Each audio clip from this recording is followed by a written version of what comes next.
I feel like in the government's eyes, I am a lesser person.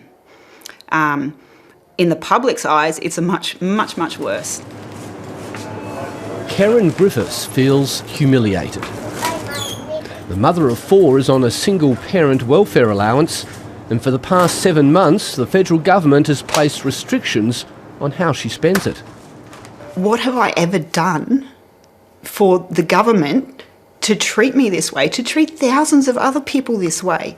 You know, we've been branded as drug addicts and alcoholics and gamblers and dole bludgers. Like, most of us are just doing the best we can to get by. Karen is one of 6,000 people in Bundaberg and Hervey Bay in Queensland trialling a new system which restricts cash withdrawals and uses a cashless debit card to control spending. 80% of the benefit is paid onto the card, 20% is paid in cash to the recipient's normal bank account. The only restrictions on the card is for alcohol and gambling, and obviously the drug dealers don't take cards generally anyway. This region has been chosen because of its relatively high rates of welfare dependency, and the trial has had a polarising effect. This card does not help anybody reconnect. It excludes people. It carries a social stigma, a social exclusion and financial apartheid. So there's no way it can help people. The only thing the government's saying you can't do with your money is you can't gamble and you can't drink and you can't buy drugs. How could somebody get upset at that if they're trying to do the right thing? The cashless debit card was first introduced in the mostly Indigenous communities of the East Kimberley in Western Australia and Ceduna in South Australia 3 years ago. Since then, the trial has been expanded to Western Australia's goldfields, as well as the first non-remote region, Bundaberg and Hervey Bay. Unlike the other trials, the Queensland scheme is limited to people under 36 who receive a New Start, job seekers allowance or a parenting payment. It's been welcomed by some community leaders. Welfare is supposed to be a hand up. It is not supposed to be a career choice.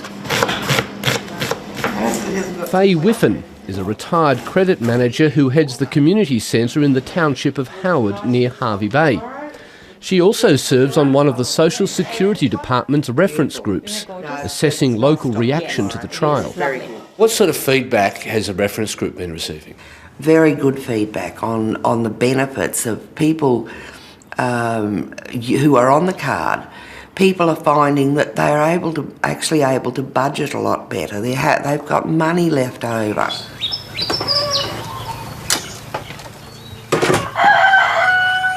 But some card users complain it's actually made budgeting more difficult. I'm losing out on interest that I could potentially be building up in my savings account if I'd been able to transfer that. So it's costing you money? It's costing me money. Transfer restrictions... Hannah Lacey, who is also on a single parent allowance, says the cashless debit card has prevented her paying off her monthly credit account, so she's now paying interest.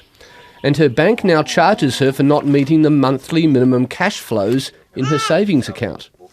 She struggles to come to terms with more than 80 pages of terms and conditions set down by the private company which runs the card, Indue. It's a dictionary of what you can and can't, so it's very confronting. Have you been able to make sense of it? Not really, but every time I want to do something with my card, I have to go and refer to it just in case it's not allowed or there's another term or condition I need to finish before I can access it. No Yahtzee, that was my last roll.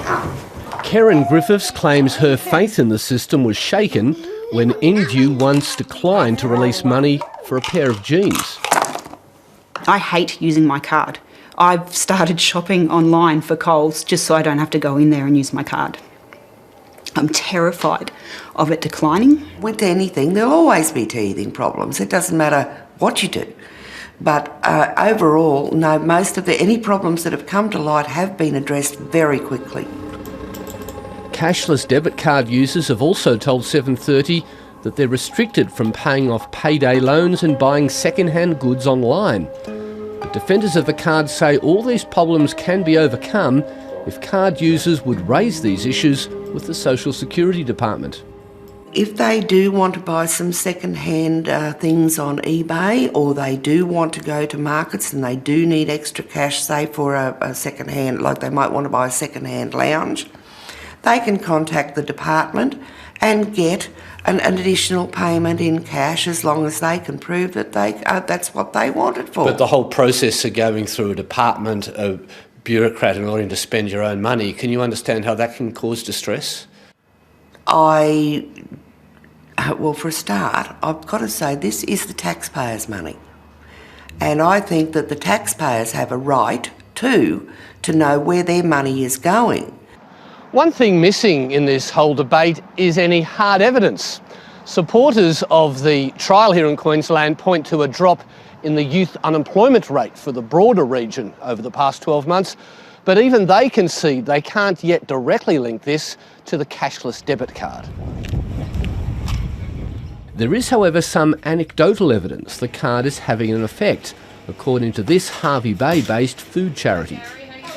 We have noticed since about July a significant decrease in the number of people coming in for free food through the emergency relief program, and an increase almost parallel in numbers to the people coming through our low-cost food centre and actually purchasing food. And do you think that can be attributed to the cashless debit card? Well, I can't say it unequivocally, but it's a trend that we've never seen before. We've never had that. We usually would get, in 3 days, we would get at least 30, maybe 36 people through emergency relief previously. Now we're probably seeing 12 a week.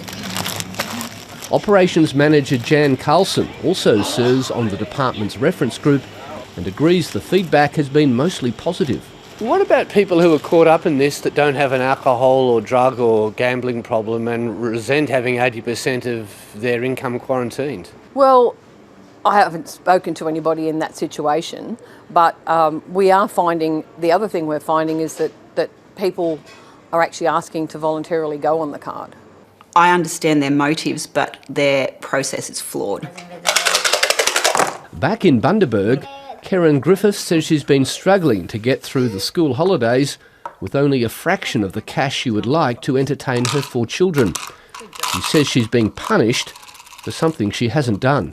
If my partner was to quarantine some of my money, tell me where I can and can't spend it, tell me it's for my own good.